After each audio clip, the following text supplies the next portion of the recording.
자, 오늘은 심화번개 10번째 시간이 되겠습니다. 소위 경제 역사와 관련된 이야기가 되겠습니다. 본 수업 때 이제 많이 설명드렸고 여러 차례 반복을 했기 때문에 여러분들이 이제 숙달되게 좀 더 내 걸 만들기 위해서 지금 이 코너를 만든 것이고요. 시간 날 때마다 자꾸 봐주시면 좋겠습니다. 자, 우리 경제 역사 모두 4단계를 전제했었습니다. 자, 먼저 제가 여기 이제 1번이었죠. 여기 2번이었습니다. 여기 3번이었고요. 여기 4번이었습니다. 자, 1번. 사실 국사 시험이 7급에 그대로 있었을 때는 굉장히 호응도가 높았었어요. 근데 이제 한능건 바뀌면서부터는 큰 의미를 못 구하더라고요. 제가 흥선대원군 그러면 집권기 바로바로 나왔었습니다. 1863, 1873.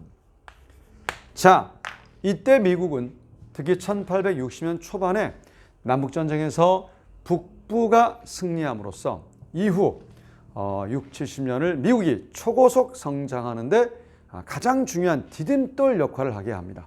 그래서 오늘날 미국을 만들게 한 거죠. 그래서 남북전쟁에서 북부의 승리와 함께 많은 흑인 노예들이 대거 산업 현장에 투입되면서 총공급이 뭡니까? 증가하게 되죠. 그래서 물가 떨어져서 안정입니다. GDP 늘어서 당연히 생산 고용 느니까 고용도 안정이었습니다. 뭐하라 문제될 게 없었어요. 그래서 이른바 3S 경제학이 즉 스미스, 서플라이, 세이빙 이런 특징으로 하는 고전압화 경제학이 꽃을 피움으로써 자, 누구의 개입? 정부의 개입은 필요 없었죠. 정부 비개입주의가 되겠습니다.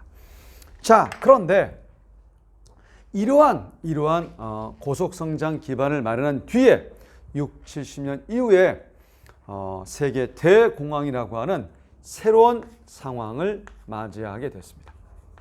사실 공황이다라는 단어를 우리가 쓸 때는 가장 먼저 떠올리는 표현은 실업입니다.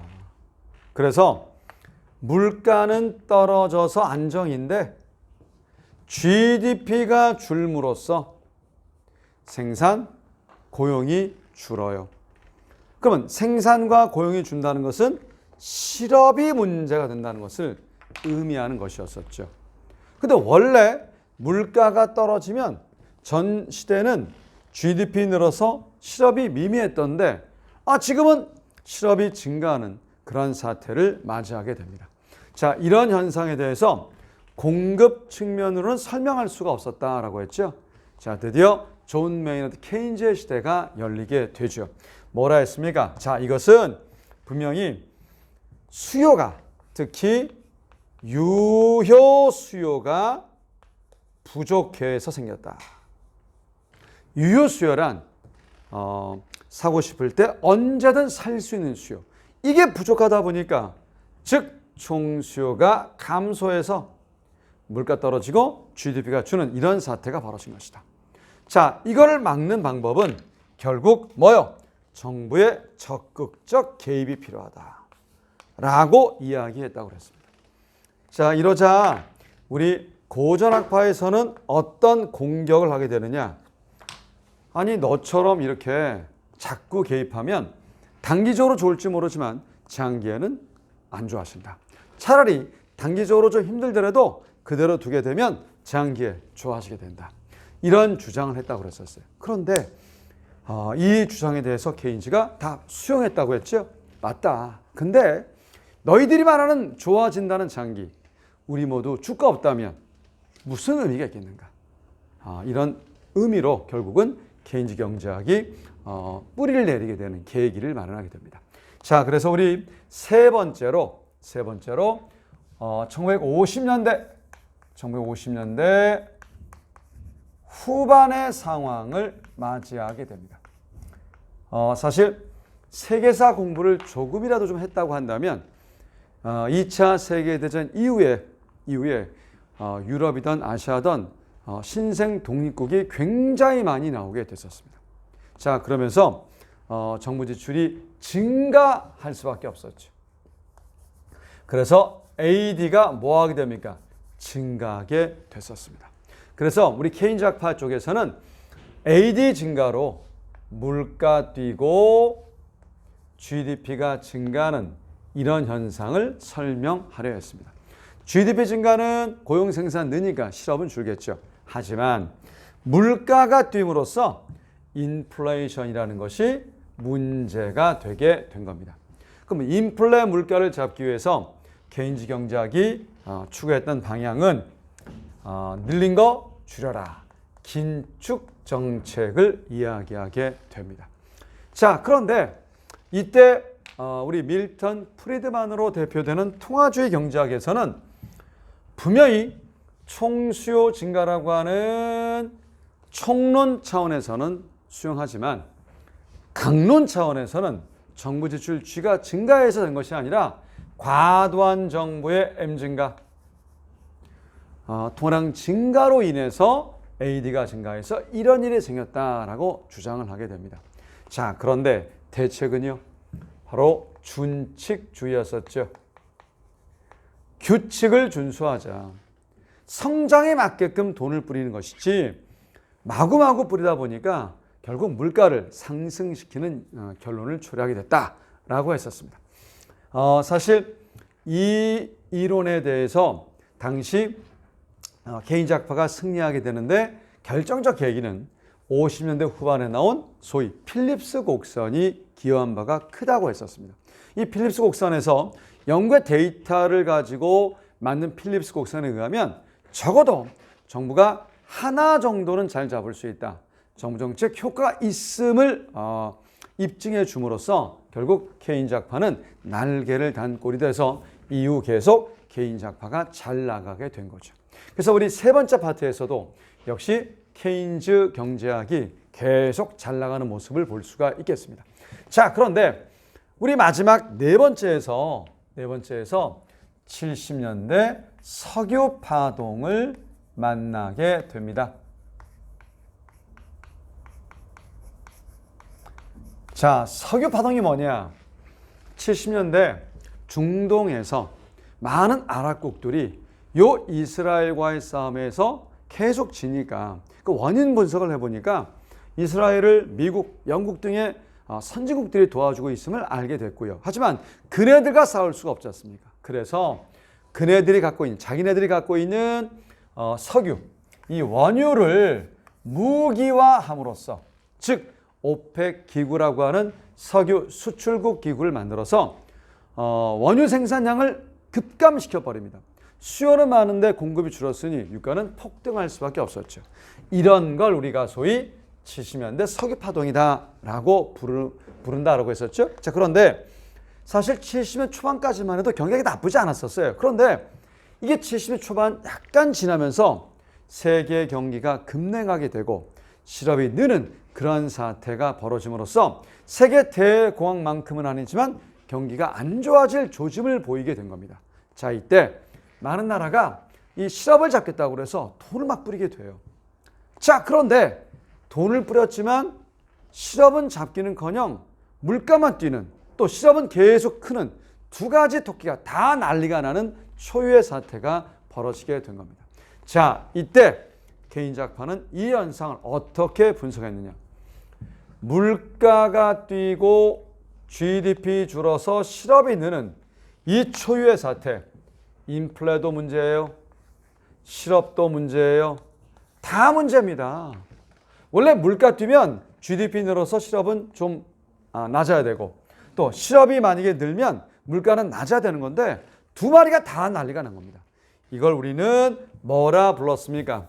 스태그플레이션이다 라고 닉네임까지 나와서 이름을 줬었죠. 자, 이 사태 때 케인즈학파는 더 이상 수요 측면으로는 이 현상을 설명할 수가 없었어요.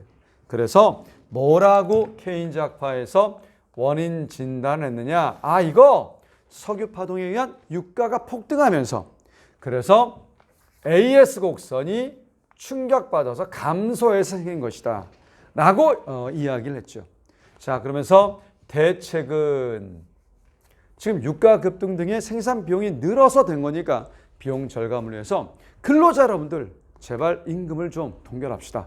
기업가 여러분들은 지금까지 일 많이 추가했으니까 좀 축소시켜서 근로자 도와줍시다. 우리 정부도 적자를 감소하고 확장할 테니까 함께 고통을 분담해 갑시다. 이런 정책을 소위 소득 정책이다라고 불렀다고 그랬죠. 하지만 먹히지가 않았었어요.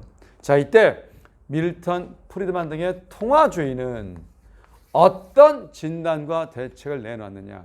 사실 기존에 이미 50년 후반에 맛봤던 인플레이션 때 과도한 통화량 증가가 물가를 상승시켰다. 또 준칙주의를 강조하면서 이미 진단과 대책을 내놨었는데 이때도 동일한 진단과 대책을 내놓습니다. 자, 역시 똑같이 정부의 과도한 M 증가가 결과적으로 실업은 잡지도 못하면서 물가만 뛰게 했다. 그러니까 실업이 만연했을 때 실업 잡겠다고 돈을 뿌렸지만 실업은 그대로 잡지도 못하면서 물가만 뛰는 초유의 사태를 만들게 됐다는 거죠. 그래서 케인즈학파가 분석했었던 AS 감소로 인한 것이다의 그 원인 진단 자체를 부인을 해요. 라고 하면서 대책은 여전히 준칙주의, 성장에 맞게끔 룰을 정해서 돈을 뿌려야지 이렇게 과도하게 뿌리면 물가만 뛰는 현상을 초래하게 된다. 라고 진단과 대책을 내놓게 됩니다. 자, 사실 처음에 이때 나왔을 때는 큰 임팩트가 없었지만 이제 두고 보니까 어떻습니까? 인플레 현상에 대한 일관된 진단과 대책을 내놨음을 알게 된 겁니다. 그러면서 우리 밀턴 프리드만은 어떤 유명한 얘기를 합니까? 무릇 인플레이션은 화폐적 현상이다. 돈을 뿌렸으면 결국 물가는 뛰게 되어 있다. 그래서 단기적으로는 금융통화정책이 효과 있을지 모르지만 장기적으로는 결국 물가만 뛰게 한다. 라고 하는 고전학파의 화폐 중립성을 뭐하게 했다? 부활시켰다. 그래서 분명히 통화주의는 고전학파를 계승했음을 분명히 했고요. 더 나아가 통화관리의 중요성을 강조했다고 그랬습니다. 통화관리의 중요성을 강조하게 됩니다. 국방을 군인 아저씨, 치안은 경찰관 아저씨가 한다면 통화관리는 독립된 기구에서 하자. 독립된 기구에서. 룰대로 제발 하자.